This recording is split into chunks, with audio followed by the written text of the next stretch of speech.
Hello friends, जय हिंद। स्वागत आपका आपके अपने चलो होम ट्यूशन पे। दोस्तों, जैसा कि आप जानते हैं कि हरियाणा के इतिहास में पहला सीईटी का एग्जाम 2022 में कंडक्ट करवाया गया और उसके बेस पे लगभग 25,000 वैकेंसियां ग्रुप सी की और लगभग 17,000 वैकेंसियां ग्रुप डी की 17 अक्टूबर को क्लियर हो चुकी है और बहुत सारे साथियों को सरकारी नौकरी का तोहफा सरकार की तरफ से मिल चुका है। लेकिन 2022 के बाद अब तक लगातार 3 साल लगभग बीत चुके हैं, 2025 आने ही वाला है, लेकिन एक भी अभी तक सीईटी नहीं हुआ है। बहुत सारे बच्चे जिन्होंने 2022 में 12वीं पास की, 2023 में किया, 2024 में की है, तो वो लगातार इंतजार कर रहे हैं नए सीईटी का कि आखिरकार नया सीईटी कब तक होगा, क्या दिसंबर में हो पाएगा। जो सरकार की डेडलाइन है कि 31 दिसंबर से पहले पहले हम सीईटी करवा लेंगे, क्या वो डेडलाइन क्रॉस हो जाएगी, क्या एग्जाम थोड़ा सा और भी आगे जा सकता है और कब तक एक्चुअली एग्जाम हो सकता है। तो बड़ी अपडेट आपके लिए लेके आए हैं। जानने के लिए वीडियो को ध्यान से पूरा देखिए। चैनल पे नए हैं चैनल को सब्सक्राइब कर लीजिए, बेल आइकन प्रेस कर लीजिए और किसी प्रकार की latest news, update, result, notification को पाने के लिए हमारे टेलीग्राम चैनल को ज्वाइन कर लीजिए। आप टेलीग्राम पे सर्च कीजिए होम ट्यूशन ऑफिशियल, लगभग 12,000 के आसपास मेंबर, आप उसे ज्वाइन कर सकते हैं। और वीडियो अगर आपको अच्छी लगे तो लाइक करके अप्रिशिएट जरूर करिएगा। तो सबसे पहले तो आप और आपके परिवार को दीपावली की बहुत सारी शुभकामनाएं। उम्मीद करते हैं कि ये जो दीपावली है आप खुशियों से मनाएंगे, बढ़िया तरीके से एंजॉय करेंगे और ये संकल्प लेंगे कि अगली दीपावली तक सरकारी नौकरी आप और आप अपने परिवार को तोहफे के रूप में जरूर देने वाले हो। तो लग जाइए, आज दीपावली का त्योहार मनाइए। उसके बाद एक नए संकल्प के साथ कल से यानी 1 नवंबर को आप जानते हैं कि हरियाणा दिवस है, तो आप भी वो संकल्प ले सकते हैं कि नया दिन है, नई उमंग, नए जोश, नई मंजिल के साथ हम आगे बढ़ेंगे और ये संकल्प की अगली दीपावली हमारी भी सरकारी नौकरी वाली ही होगी, तभी कुछ मजा आएगा दोस्तों। ठीक है, तो एक बार फिर से आप और आपके परिवार को बहुत सारी शुभकामनाएं। आइए बात करते हैं। तो नए सीईटी को लेकर दोस्तों सरकार ने जो है ना तैयारी वगैरह पूरी कर दी है। अगर मैं बात करूं, मेन चीज है कि जो सीईटी क्वालिफाई को लेकर जो मुद्दा है, ठीक है, कि क्वालिफाई करें कि 10 गुना बुलाएं कि 15 गुना बुलाएं, ये अभी तक क्लियर नहीं हुआ है।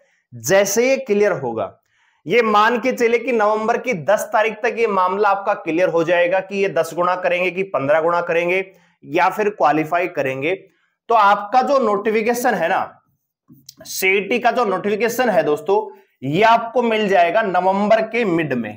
ठीक है, यानी नवंबर की 10 से 15 के आसपास आपका सीईटी का नोटिफिकेशन आने की पूरी संभावना है। और आपका जो एग्जाम होगा उसके लिए जो एजेंसी है वो आप जानते हैं पहले से ही तैयार है, एनटीए की द्वारा ही आपका पेपर करवाया जाएगा। ठीक है, तो एनटीए जो नेशनल टेस्टिंग एजेंसी जो है आपका पेपर करवाएगी सीईटी का। जो पिछला पेपर भी करवाया था वही एजेंसी आपका पेपर करवाएगी और आपका जो सीईटी का एग्जाम होगा ये आप मान के चलिए कि जनवरी में करवा लिया जाएगा। तो इसी अकॉर्डिंग आप अपनी तैयारी करते रहिएगा। आपके लिए जरूरी है कि जो आपका एससी, एसटी तो है ही नहीं, और ओबीसी है या ईडब्ल्यूएस है, ये आपके पास नया होना चाहिए। इस बात का ध्यान रखिएगा क्योंकि पिछली जो भर्ती कंप्लीट हुई इसमें भी ओल्ड सर्टिफिकेट के कारण बच्चों को काफी सारा नुकसान यहां पे हुआ है। यहां पे आप देख सकते हैं दोस्तों, सीईटी दिसंबर में होगा। 3 साल के लिए मान्य आयोग ने शुरू की तैयारियां। तो ये 5 नंबर तो आपके हट चुके हैं, ये तो आप जानते हैं। मेन जो अटका हुआ है मामला वो यहां पे है। ठीक है, आयोग सरकार को भेजेगा प्रपोजल, एजेंसी अभी तय नहीं है।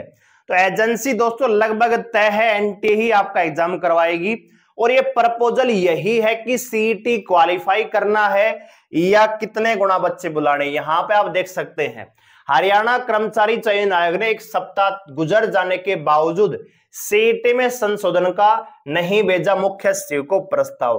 23 अक्टूबर को इनको लेटर लिखा गया था, तब से लेकर अब तक कोई भी इन्होंने रिप्लाई नहीं दिया है।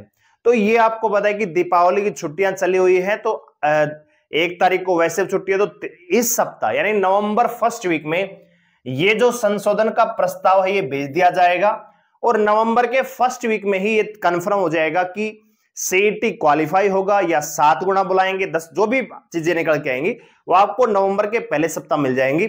और आपका जो फॉर्म है दोस्तों, ऑनलाइन फॉर्म मान के चले कि नवंबर के मिड में 10 से 15 तारीख के आसपास आपका ऑनलाइन फॉर्म स्टार्ट हो जाएगा और दिसंबर के लास्ट में करवाया जा सकता है या जनवरी में आपका डेफिनेट रूप से सीईटी करवा लिया जाएगा। तो अपनी तैयारी उसी अकॉर्डिंग करिएगा, क्योंकि एक बार सीईटी प्री में स्कोर अगर आपका खराब गया तो जितनी भी वैकेंसी आने वाली है, मंडी सुपरवाइजर की आने वाली है, हरियाणा पुलिस कांस्टेबल की आने वाली है, एसआई की आने वाली है, ऑक्शन रिकॉर्डर की आने वाली है, इसके अलावा हरियाणा रोडवेज में कंडक्टर की वैकेंसी है, ड्राइवर की वैकेंसी है, ठीक है, बहुत सारी वैकेंसी आने वाली है। तो अगर एक बार सीईटी प्री स्कोर आपका खराब हुआ तो सारी भर्तियां आपके हाथ से निकल जाएंगी।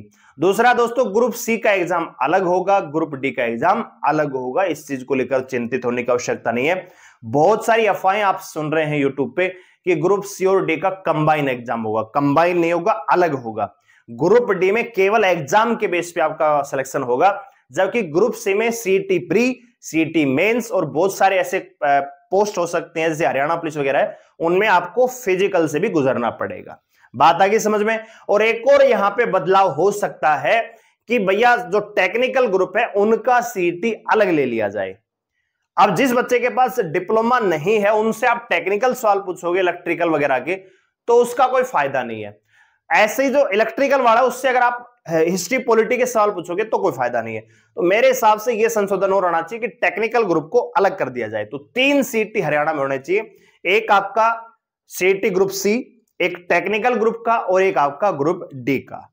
3 नहीं तो 2 तो मान के चलिए होंगे। ग्रुप सी का 1 होगा और ग्रुप डी का डेफिनेटली अलग होगा। दोस्तों, प्रदेश सरकार द्वारा विभागों से मांगा जाएगा खाली पदों का ब्यौरा। यह आपका मेंस तक की प्रक्रिया है। जब आपका सीईटी प्री हो जाएगा उसके बाद की प्रक्रियाएं के ब्यौरा मांगेंगे, फिर मेंस हम करवाएंगे, ठीक है। तो ये सारी चीजें आप देख सकते हैं। जो पिछला पहले ये एनटीए की ओर से कराया गया था, पिछली बार 12 लाख से ज्यादा युवाओं ने ग्रुप सी की परीक्षा दी थी दोस्तों, ठीक है। और इनमें से करीब 8.5 लाख बच्चे पास हुए थे, इनमें से 3.5 लाख ने क्वालिफाई किया था, ठीक है। तो ये सारी चीजें आप जानते हैं। 2 लाख से ज्यादा पदों पे होनी है भर्ती। तो ये मामला यहां पे अटका हुआ है। जैसे ये चीजें शॉर्टलिस्ट होती हैं, आपका नोटिफिकेशन आ जाएगा, तो बहुत ज्यादा चिंतित होने की आवश्यकता नहीं है। नए सीईटी को लेकर अपनी तैयारी करते रहिए। यहां पे वेटिंग लिस्ट को लेकर एक और नया यहां पे संशोधन हुआ है दोस्तों। यहां पे देख सकते हैं हरियाणा सरकार ने आईटीआई विभाग के चयनित इंस्ट्रक्शन की चयन सूची वैधता 1 साल बढ़ाई, ठीक है भाई। तो कहने का मतलब यह है कि बहुत सारे प्रभाव यहां पे जो और वैकेंसी देखो, यहां पे विज्ञापन संख्या 4/2020 के तहत गृह विभाग के पुरुष और महिला सिपाही के लिए चयन सूची की वैधता की जो विचाराधीन है, ठीक है। विज्ञापन संख्या 1/2020 यानी हरियाणा पुलिस की वेटिंग की यहां पे बात हो रही है, वेटिंग लिस्ट की यहां पे बात हो रही है। तो 1 साल तक बढ़ाने का यहां पे प्रस्ताव है दोस्तों। कहने का मतलब वैलिडिटी आपकी बढ़ती है। यहां पे 4/2017, एक 2015 की वेटिंग लिस्ट कल रात को जारी हुई है। तो कहने का मतलब जो बच्चे ग्रुप डी की वेटिंग का इंतजार कर रहे हैं, तो अभी इतनी जल्दी आपको ग्रुप डी की वेटिंग हो सकता है मिल जाए, लेकिन संभावनाएं बिल्कुल कम है। और वो इसी चीज के लिए कि 1 साल के अंदर अंदर हम वेटिंग निकाल देंगे। कभी भी आपको देखो 2015 की हरियाणा पुलिस की भर्ती, उसके वेटिंग लिस्ट कल आई है, ठीक है। तो भाई वेटिंग लिस्ट अभी तो इस साल तो आने की संभावना है नहीं, ना ही हरियाणा पुलिस की, ना ही ग्रुप डी की। जैसे अपडेट आएगी हम आपको बता देंगे। फिलहाल आप अपना फोकस कीजिए अगले सीईटी पे, यही आपके लिए बेस्ट रहेगा, यही आपके लिए भलाई वाला काम रहेगा। नहीं तो पुराने सीट, चाहे आपका पॉइंटों में नंबर कम हो, पुराने सीईटी की वेटिंग का इंतजार नहीं करना है, नए सीईटी की तैयारी करनी है। और स्पेशली अगर आप ग्रुप डी के लिए आपने वेटिंग का इंतजार कर रहे हैं, तो उससे अच्छा है कि ग्रुप सी में अच्छा स्कोर करो, फिर ग्रुप सी में चले जाओ, ठीक है। हालांकि हरियाणा ग्रुप डी की वेटिंग आएगी, लेकिन अभी उसमें टाइम लगेगा। 3 महीने का लगेगा कि 6 महीने का लगेगा या 1 साल का लगेगा, वो अभी कहना मुश्किल है। क्योंकि जो पुराने ग्रुप डी के बच्चे उनको अभी तक डिपार्टमेंट नहीं मिला है। पूरे लगभग आप मान के चलिए 6 महीने गुजर चुके हैं, 6 से महीने से ज्यादा टाइम गुजर चुका है। मार्च में उनकी ज्वाइनिंग थी, अभी तक डिपार्टमेंट नहीं मिले हैं, बहुत सारे बच्चों को सैलरी नहीं मिली है। तो ये इश्यू हरियाणा में चलता रहेगा। ऐसा मत सोचे कि बैक टू बैक आपकी वेटिंग आ जाएगी, नहीं भाई, अभी टाइम लगेगा। कम से कम 6 महीने तो मिनिमम मान के चलिए, अगर आप सच पूछना चाहें तो। बाकी जैसे कोई अपडेट आएगी हम आपको डेफिनेट रूप से बताएंगे। चैनल पे जुड़े रहिए, चैनल को सब्सक्राइब कर लीजिए, बेल आइकन को प्रेस कर लीजिए ताकि लेटेस्ट अपडेट आप तक पहुंच चले। वीडियो अगर आपको अच्छी लगी लाइक करके अप्रिशिएट जरूर करिएगा। धन्यवाद। जय हिंद।